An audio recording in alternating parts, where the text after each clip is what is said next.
Hello guys, mag-unboxing ako nitong in-order ko online, vitamin E sa Kirkland. Ang ganda ng pagkakabalit niya. Oh. Ayan, oh. Ang laki na niya. Oh. So, dapat talaga uminom tayo ng vitamin E at C. Ayan. So, yan po ang aking in-order.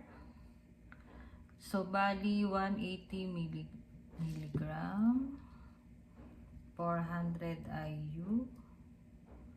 So, bali ang laman po nito is 500 soft gel. Ayan.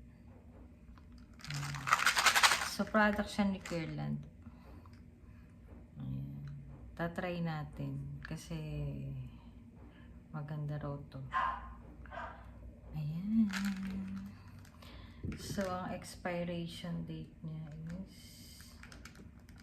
nasaan yan? 2028 pa ang expiration niya. Tapos, sealed po siya. Ang ganda ng pagkaka-sealed. So, yan.